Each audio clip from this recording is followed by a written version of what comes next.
there, and welcome to Leadershipisation, all things leadership. My name is Beth Bergen, and I'm a global leadership and communication coach. Influence is my jam, and what I do is I work and I help executives and managers and business owners to actually build their influence through leadership and communication, through developing that powerful leadership and communication so that they can really lead a very cohesive team. They can drive the kind of results that they're looking for, and they can increase their visibility and maybe their team's visibility as well in their industry and certainly in their organization. And I am here live most Tuesdays at 1 p.m. Australian Eastern Standard Time, which is not Sydney time, it's Brisbane time. It's 2 p.m. Sydney and Melbourne times, which is Australian Eastern Daylight Time at the moment. Now, leadership. I talk a lot about leadership intelligence, and it's made up of lots and lots of different skill sets, but it's also made up of self-awareness. And today is all about a self-awareness, because for some of us, leadership is all about controlling, especially when we're really high achievers, because if we're controlling it, that feels really safe to us. However, we can actually, with our desire to control, we can actually be sabotaging ourselves, because what we're actually doing is quietly just strangling the growth, not only the personal growth of each and every team member, but we're also potentially strangling the productivity growth. And really importantly, when we're over controlling, we're actually strangling opportunities for us to be learning and growing. So we talk about what it is that we want. I want my team to be empowered. And then what we proceed to do is we hover over them, we edit things, we recheck things. We're just going to tweak this a little bit. And what we're doing when we do that is we're taking back ownership. And ultimately, we disempower them. So what's important is that you recognize that you can't scale your own impact. You can't build your impact if what you're doing is holding on so tight that nothing gets past you. And so what we're going to look at today is the stages of this and the reasons why we might be doing this, but also coming back to this point that it takes a mindset shift. I want to move you from being a controlled freak to being an empowered leader and someone who actually empowers their team. And it's trust that kind of underpins all of this. So let's talk this through. So we've got 8 key talking points that we're going to look at. And these will pop up for you just so that they're a reference point. So the first thing is, you might ask yourself, why does control feel so comfortable? Why is it comfortable? Well, it gives us this illusion of safety. It gives us this feeling of certainty. And for many of us, it feels the more control we have, the more we feel as though we're really on top of things. I know exactly what's going on all around me. The challenge is knowing when enough control is enough. What actually happens is that we get kind of like addicted to this controlling. And if we do too much for too long, we create bottlenecks because everything has to come through us. And that bottleneck means that people out there are waiting for you to do things, which means that you're going to have to spend longer hours there looking at everything and doing things, which means that you're likely to then get exhausted. And because you're going to tweak it and edit it and redo it for them, There could be some long days and some long nights ahead for you. And ultimately, what you've done is you are actively disempowering your team, who are then going to want more of you. They're going to want you to come and check every single thing for them, because the lesson that you've taught them is, it's all coming through me, because that's what you're exhibiting as feeling comfortable.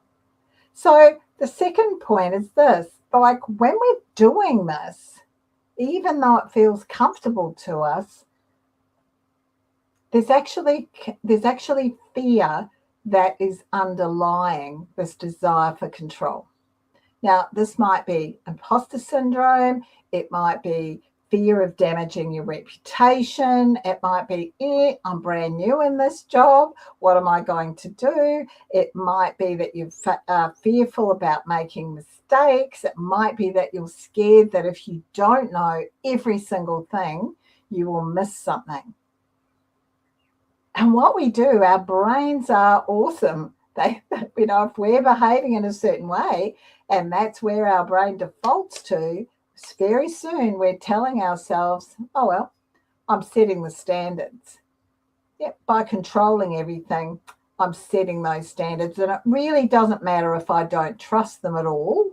I'm setting the standards, and we'll get the job done and get it done really well. And so what happens is that instead of delegating things, this is the third point, instead of delegating things and doing it properly, we're inclined to dump stuff on people. So when we're overwhelmed and we've got that tight control there because we think that we're going to miss something, so we must get every single thing, what we tend to do is dump a task and run. I'm just as guilty of this at times as I'm sure many of you are. We dump the task, we don't give clear instructions, and off we go. So there's a real difference, and this will help you to step away from that control freak, believe it or not. Like, if what you can do is learn to delegate, and what you're doing is delegating the outcome, rather than a whole lot of silly little tasks. You might say this is what needs doing, but here is the outcome. Because once you've delegated that outcome, you're then going to be able to hold them accountable into that outcome. Why? We've talked about accountability before, because they've got clarity, because they've got context, and because you've helped them to be really confident about what it is that you're asking them to do. So they have all of those things instead of this confusion and thinking, oh, I don't really understand what I'm going to do, but I'll have a go at it. And then you're going to change it anyway, because that's the pattern that you've developed with them. Yeah. So it's about starting to learn that skill of delegating the outcome. Trust is a bit of a big deal in these situations, and it's a really important skill, or it's a really important thing to develop with your team. And it's important for you to remember that building trust, it's not a given. You actually have to work at that, because if you're going to delegate something, rather than you standing there going, I really hope they work it out. I'm going to try not to, hassle them. I really hope they get it. Rather than doing that, when you trust someone, there's going to be regular communication. There's going to be feedback. There's going to be the opportunity for you to continue to build on the rapport that you've already established with someone. This is all about giving them that ownership, delegating the outcome, and then standing back and providing them with regular reporting lines or regular support. Kind of yell out if you think that I can support you in any way. What's really important here is that if you know what you want to measure, then it's easier for you to be able to manage it. And that's why delegating the outcomes is so important.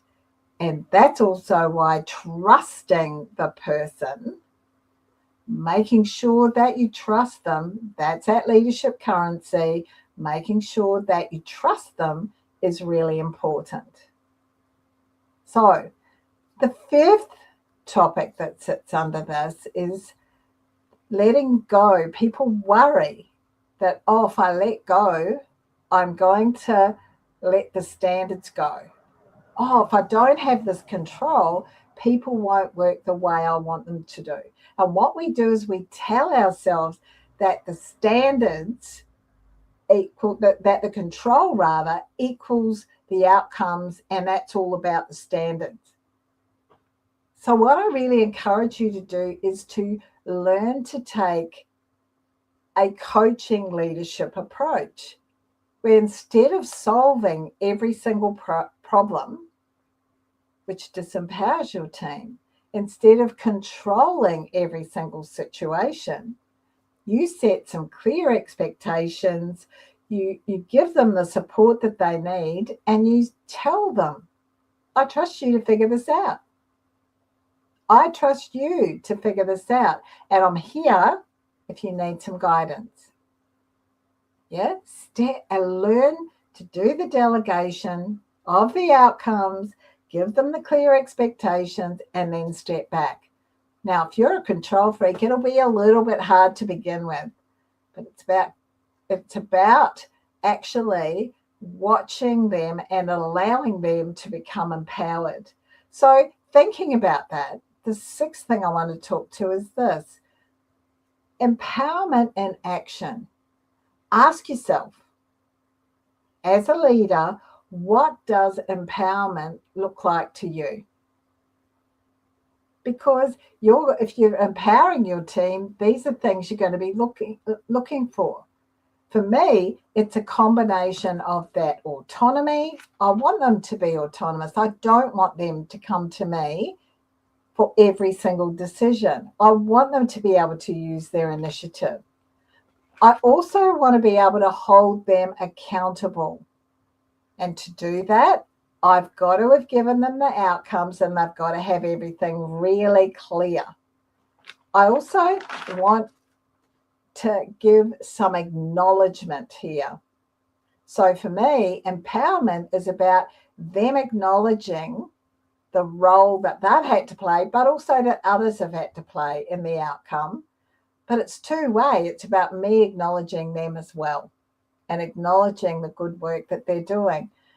What you have to do here, what I want you to be aware of, is that you got to watch that you don't actually disempower people with your reactions. Now, very often people will say, leaders might say something like this. Yeah, it's your decision.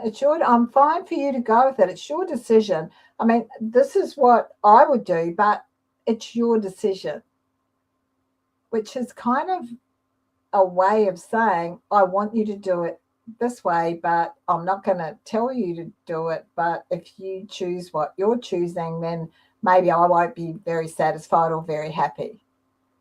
So watch out that you don't disempower them with your reaction. And the other thing that's really important, because I'm big on celebrating what we achieved, make sure that you celebrate the decisions that they made without you. How awesome is that? They made a decision without you. So make sure that you celebrate it. Yeah. Part of what will happen here when you're starting to step back from being a control freak is that you're going to get triggered. And so it's really important that you recognize your own triggers. This is really, really important. Like, what spikes your controller? Is it tight deadlines? Is it when you're tired? Is it when you're frustrated? Is it certain people who trigger that? Is it pressure? Is it pressure from clients? Is it pressure from someone above you? Is it pressure from your board? What triggers your controller?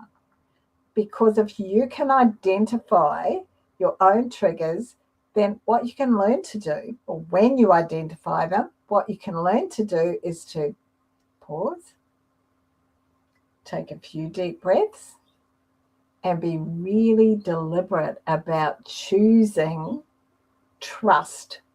I'm going to trust that this will work out rather than taking over. Now, from that point of trust, what you can be doing is asking a quietly curious question or a number of quietly curious questions, because whatever is going on, there's a lot that you can learn. There's a lot that you can learn about yourself. And how you respond and what triggers you and how you respond to those triggers. There's also a lot that you can learn about others. Maybe they're going to be able to stand up to something. Maybe they're going to deal with it. Maybe you're going to give them the opportunity to grow. But whatever happens, you'll notice some things about them and you'll learn some things. And you're also going to learn something about the situation. So if you're faced with it again, you're going to know who in your team you can actually rely on. So whatever the outcome, there's going to be something there for you to actually learn. Finally, I want to look at scaling your leadership impact. And this is the bit that we often forget, which is why I put it at the end, because I really want to focus on this. When we empower our team, we actually get to build our own leadership skills. Let me say that again. When we empower our team, we get the opportunity to build our leadership skills. It takes a different set of skills to manage an empowered team than it does to control a team of individuals. A completely different skill set. So imagine that when you're letting go and empowering your team, you're actually giving yourself the chance to grow along with them.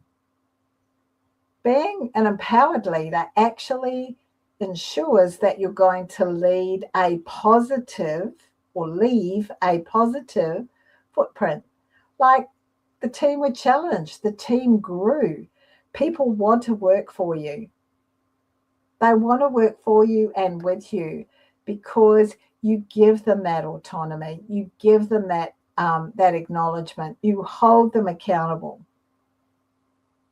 They have the opportunity to stretch and grow as well.